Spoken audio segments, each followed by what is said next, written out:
He does go full of stumps.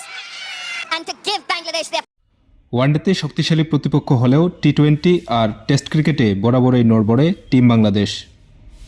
চলমান West Indies সফরের প্রথম টেস্টে 201 রানে বাংলাদেশকে পরাজিত করে ক্যারিবীয়রা। তবে কিংস্টনে অনুষ্ঠিত দ্বিতীয় টেস্টে ঘুরে দাঁড়ায় টাইগাররা। ক্যারিবীয়দের 101 রানে হারিয়েছে বাংলাদেশ। বৃষ্টির কারণে খেলা কিছুটা দেরিতে শুরু হয়।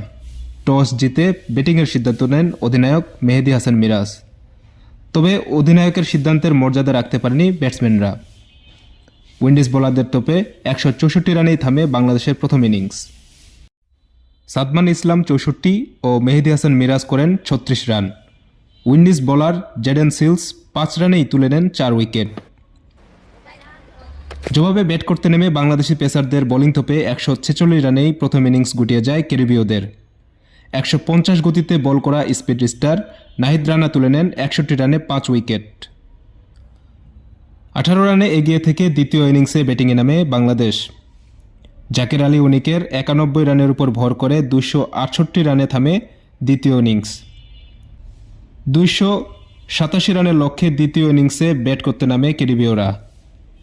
তাইজুল ইসলামের স্পিন ঘূর্ণিতে 185 রানেই অল আউট হয় উইন্ডিজ ব্যাটাররা।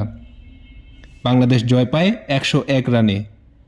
50 রানে 5 উইকেট তুলে নেন স্পিনার তাইজুল ইসলাম। হাসান মাহমুদ ও তাসকিন আহমেদ তুলে নেন 2টি করে উইকেট। দ্বিতীয় টেস্টে 6 উইকেটের পাশাপাশি 24 রান করে ম্যান অব দ্য ম্যাচ হয়েছেন স্পিনার তাইজুল ইসলাম। আর যৌথভাবে ম্যান অব দ্য সিরিজ হয়েছেন ওয়েস্ট ইন্ডিজের জেডেন সিলস ও বাংলাদেশের তাসকিন আহমেদ। আগামী 8 ডিসেম্বর ওয়েস্ট ইন্ডিজের বিপক্ষে প্রথম ওডিআইতে মাঠে নামবে টাইগাররা।